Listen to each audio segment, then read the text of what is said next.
If you're currently planning a wedding during this time of pandemic, you're going to want to stick around and hear the tale of these two brides and 3 different styles of weddings.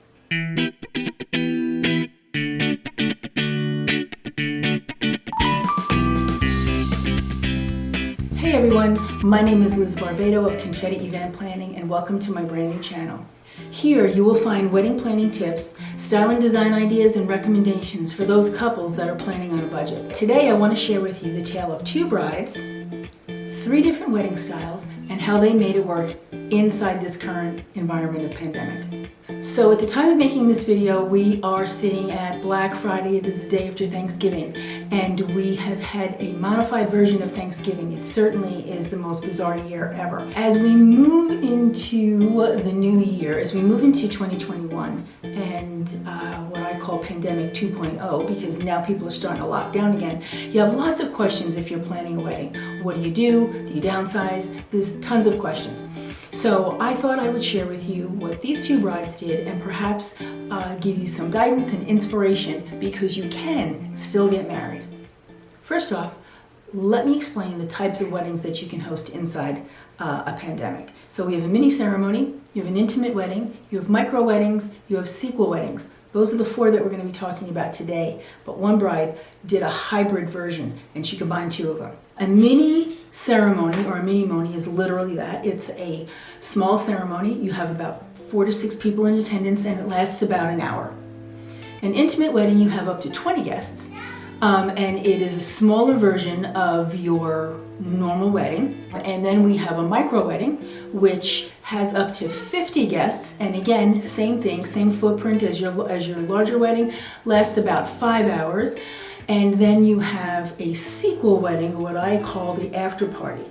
The sequel wedding typically is held on the outside once the pandemic is done and you can have your original guest count. But in this one particular bride, she kind of morphed a micro wedding and a sequel together, which I thought was really, really cool. So let's jump into how each of these brides handled their weddings. So inside an intimate wedding and a micro wedding, you still have all the basic elements. You still obviously have your ceremony, you can still have your first look, you can have a cocktail hour, your introductions, your first dances, fabulous meals, and of course desserts. Each of these brides had all of these elements inside their wedding day.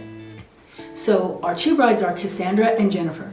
Cassandra had an intimate wedding in the summer and Jennifer just was recently married a month ago. Jennifer did a hybrid of 3 different types of weddings and Cassandra did an intimate wedding. We'll start off with Cassandra.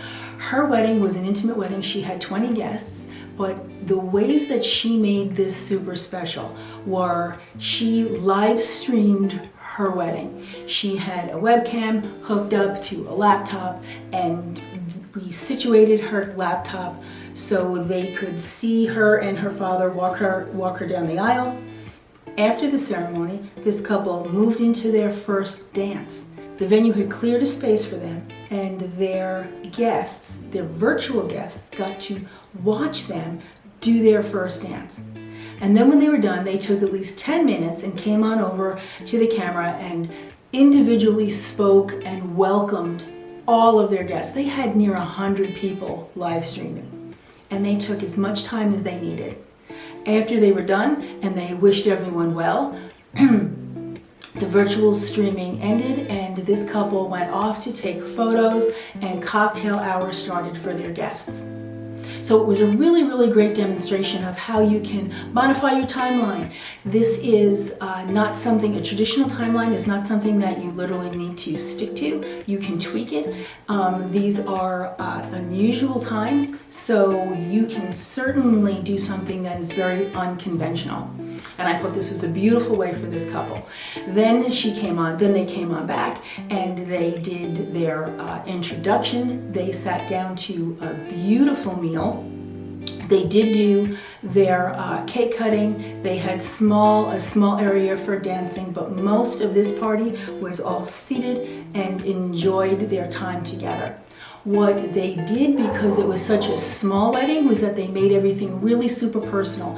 So this couple met in a library, so their theme was all about vintage books and vintage glassware with florals, and on each plate they wrote an individual handwritten note to each one of their guests, thanking them.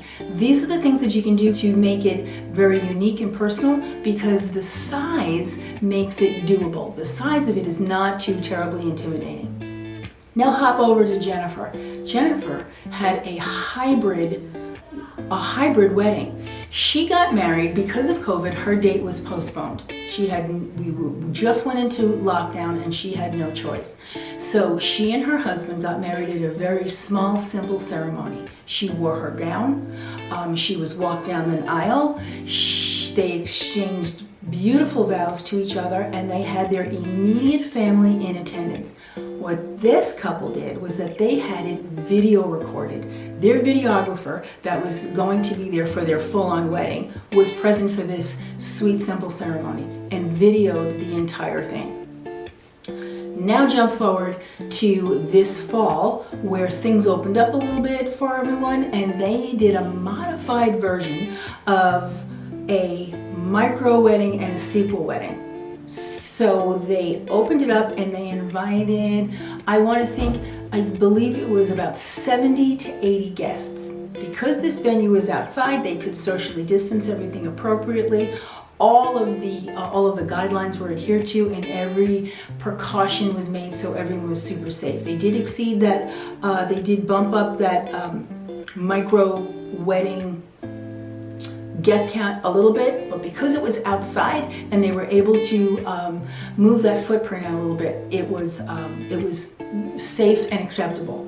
So what this couple did was, yes, they had all of the same footprints as Cassandra did inside of her intimate wedding, but here Jennifer walked with her dad down the aisle, and when they got to their ceremony site, we brought out a screen and the video played where all of these guests that were not present at the first ceremony got to witness and watch that video. It was so fun.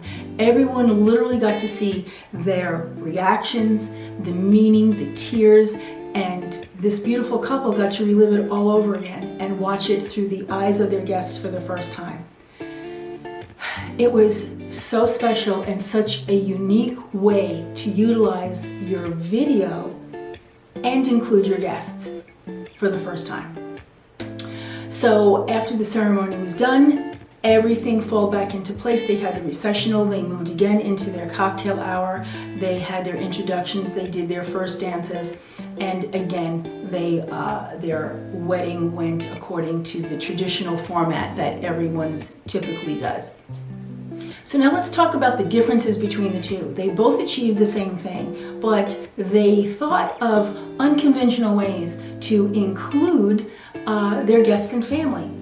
Virtual streaming is super popular, and there is a number of ways in which you can do that. The tip I have for you, and this couple did a fantastic job, is they did a dry run of this live streaming the day before the wedding. The couple originally were using a laptop to live stream this wedding, but it just wasn't strong enough. So they came with a webcam, and that just did the job beautifully. But they literally took at least 3 to 4 hours to make sure that everything was working properly. They had people on the other end that were live streaming and helping them with their line of vision to make sure that they were able to see Cassandra and her dad walk down the aisle properly.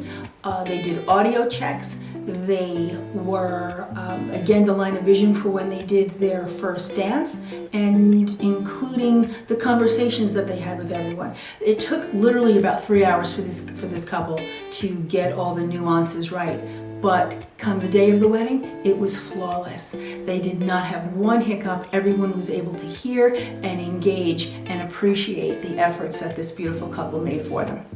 The same method was applied by Jennifer in her wedding. The day of rehearsal, after rehearsal, they set up their projector and their screen, and they made sure that that video was able to be seen clearly, because again, they had a larger number of guests, they had a greater amount of space that needed to be covered, the audio needed to be at a higher level, and they really needed to be able to hear and see. Some of the nuances with this, because it was outside, was again, you were up against the sunlight. So there was a backdrop provided behind the screen that blocked out some of the sunlight, and that provided enough of a block, so to speak, where the guests were able to actually see their video and experience that in the moments that this couple actually exchanged their IDs. So again, preparation is key here if you're doing either one of these elements.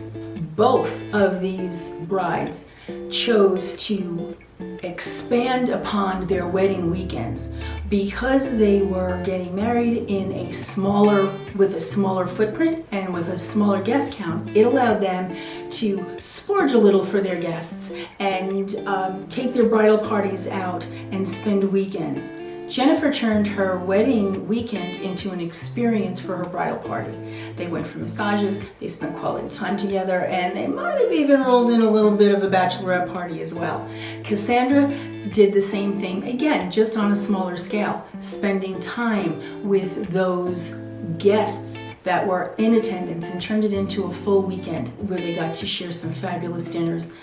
She gave out some beautiful thank you gifts, and she and Fabian actually coordinated a drive-by the front of their home. So all of the guests, if they were local, that live streamed got to drive by their home and see them the day before their wedding. So they got to drive by, they got to say hello, and she had cars for miles everyone driving past her house. Just because you're having a smaller wedding with a smaller guest count does not mean that your exit needs to be any less grand. You can still do your sparkler exits, your confetti exits. You can throw streamers, bubbles. You can utilize bubbles as your exit. The point is that I encourage you to be creative. Both of these brides demonstrate for me innovative thinking. They persevered, and as you take a look at the end of the year coming into the spring, I want you to think about how you can create a unique and intentional celebration for yourself and your friends and family. I hope they inspire you to create your own. This is an unconventional time, and it calls for unconventional thinking. If you're struggling and you have questions, reach out to a planner. We would be happy to help you. Stick with me to the end, because I'm going to add some photos of these ladies' weddings and what it actually looked like. So I hope you enjoyed the video. I hope you found these ladies inspirational.